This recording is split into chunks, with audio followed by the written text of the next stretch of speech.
વિરામ હા મહારાજા. આના ખેડૂત ભાઈઓ કોઈ સારા કામે જતા હોય એવું લાગે છે તો આજે તમને ને મને જોઈ આજે અવળો ખડીને ઊભા છે.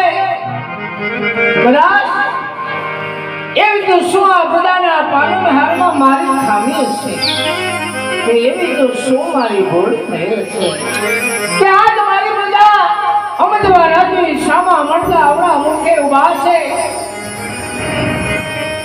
તો પ્રધાન વિરામ એમને જઈને પૂછો કે હે દયાળ શા માટે આવડા મુખે ઊભા છે?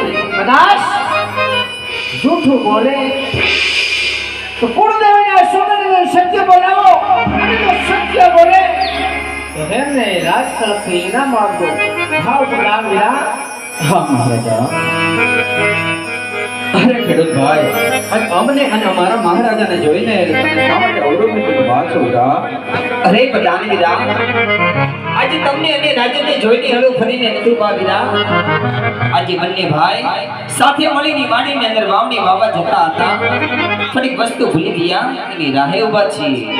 અરે વીરા, આજ બધી વસ્તુ હારે હોવા છતાં શા માટે ખોટું બોલી રહ્યા છો? અરે પ્રધાન વિરામ, તો જઈને રાજનને કહો સાચું ને સત્ય કહેતા રાજનને રિશ્તો નહીં સડે ને.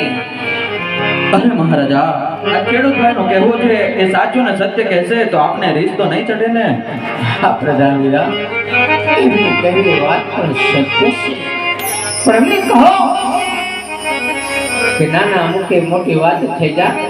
જે વાત હોય એ વાત તમને સત્ય કહો. હા મહારાજા, પહેલા તો તમારી રૈયતના તમારા શ્રવણની અંદર નમસ્કાર છે મહારાજા. જય બોરૈયા.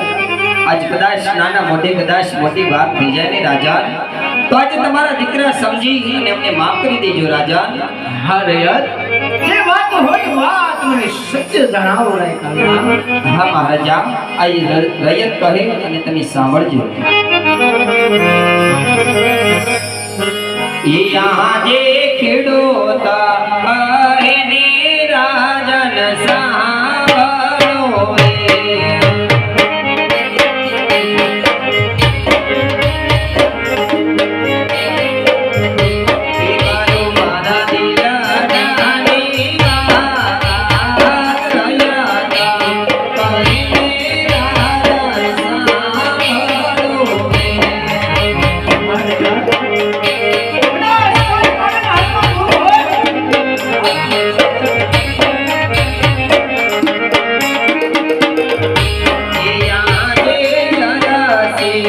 But